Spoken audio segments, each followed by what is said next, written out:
una natin ay ang pinagpipistahang kwento tungkol kay Nadine Lustre at sa kanyang banyagang boyfriend na si Chris Barrio na nasa Siargao, di ba?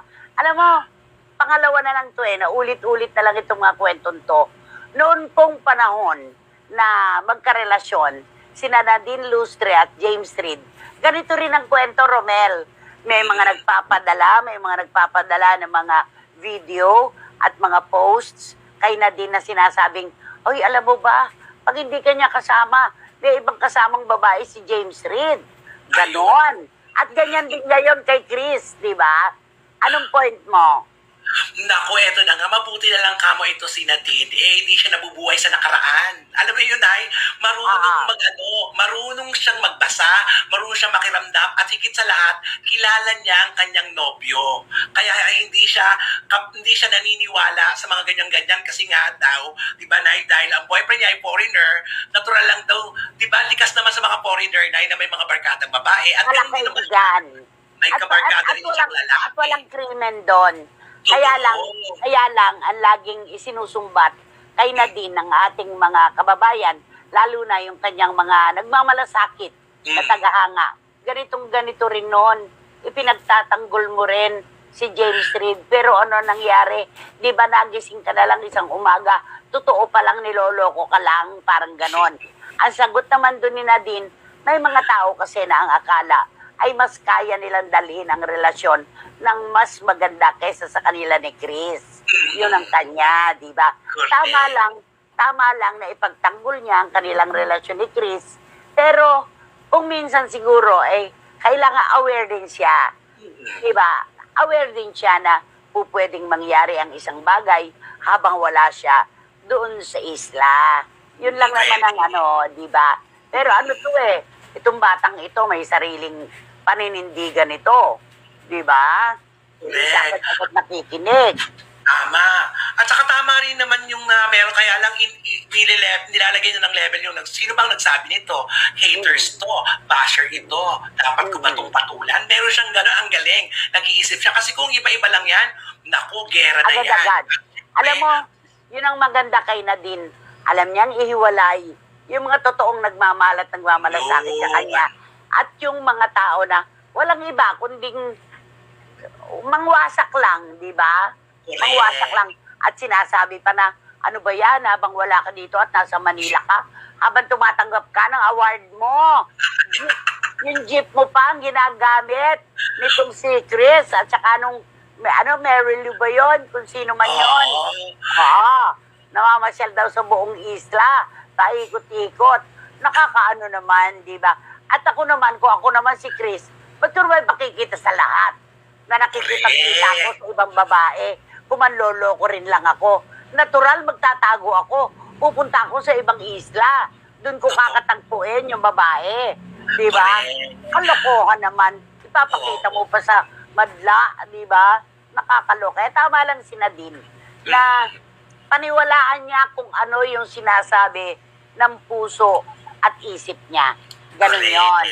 At saka diba na meron tayong instinct naman, diba? Lalo sa magkakaroon. True. Kung wala ka naman nararamdaman, kung gumagawa ng kwento, hindi ka maniniwala sa anong lahat. At saka mukhang kakilala niya naman yata tayo kasi diba magbabarkada. May barkada silang babae, may barkada silang lalaki, ganun. Yung instinct na tinatawag natin, yan po yung pandama ng babae na kahit wala pang bumulong o magsulsul sa kanya, ay kusa niyang nararamdaman. Yun yon. Pero kahit 1,000,000 pa ang bumulong at magsulsul sa kanya na niloloko lang siya ng karelasyon niya, hindi dapat yon paniwalaan. Kasi hindi naman niya nararamdaman. Diba? Ganun yon. Sabi nga ni Boyzy Caragay, nakikipagkaibigan lang sa ibang babae, binibigyan na nila agad ng malisya. Sina din naman, may mga friends din na ibang guys. Sana mga bashers, huwag kayong malisyoso. Diba? Talaga si Boyzy talaga nangunguna. Hintayin lang po natin si Nadine at Chris ang magdidikta ng kung ano po talaga ang kanilang tunay na nararamdaman. Hindi naman po pwedeng itago yan habang panahon. Oo nga, at nangyari kay Nadine at kay kay James Reid, magkaiba naman po si Chris at si James. Magkaiba. Tama. Magkaibang tao. Diba? Kay Kim Chu. Matagal nang naganap ito. Pero pilit itong inuukil-kil ngayon para maging bahagi din daw ng re-reviewin at aanuhin ang pag-aaral ng mabuti ng MTRCB. Sa mga hindi po masyadong nakakakilala kay Kim Chu, hindi niyo po talaga masasabi na kung anong tao siya. Nung kalalabas lang nila ni Gerald Anderson sa PBB, nabigyan kami ng pagkakataong ma-interview siya. May pagkamali-mali ang batang ito. Talaga, wari tinanong mo, anong gusto mong klase ng wedding na magkaroon ka? Kasi po lumaki ako sa syudad, taga Cebu po ako. Gusto ko po sana wedding garden. Ganon. Ay, mali! Garden wedding pala. Ganon. May pagkamali-mali siya. Nakakaiba-iba yung mga salita niya nang hindi po niya sinasadya. Kaya yung usapin po tungkol sa vibrator, wala pong mali siya yon kay Kim Chu. Vibrato yon. Kasi ang tinutukoy naman niya doon, yung boses ng contestant. Yung vibrato. At saka po yung shorts na kung tawagin ay PEK, PEK. Sa Cebu kasi, ganun ang katawagan. Ganun talaga. Oo, ang mga kapabayan po nating Bisaya. Ako marami kong kaibigan Bisaya. Mga kaibigan talaga na lagi ko nakakausap. Ang tawag talaga nila, PEK, PEK. Naalala mo yung issue kay Jan Estrada at saka kay Priscilla? Di ba may PEK, PEK shorts? Di ba yung ganun? Eh, Bisaya yung girl ano doon, nasangkot, di ba?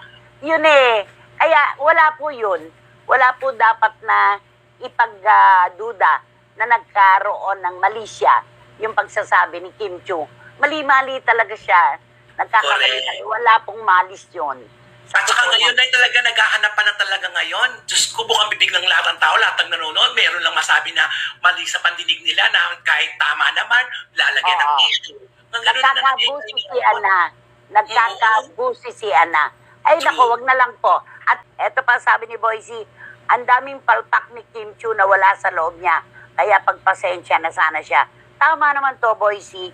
Magkaroon po tayo ng kaunting espasyo ng pangunawa sa isang bata na lumaki sa isang rehiyon na hindi naman po natin tulad na alaman lahat dito sa syudad. Diba? Yon. Eto din yung kay Kim Chu. Totoo po yan, Nay.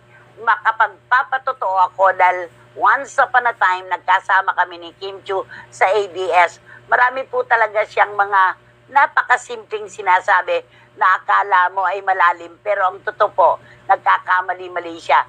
Mali-mali po talaga. Totoo yan. Mali-mali talaga si Kim Chu. Correct. Bilang reporter na patutunayan ko yan. Iba-iba. Sabihin mo ba?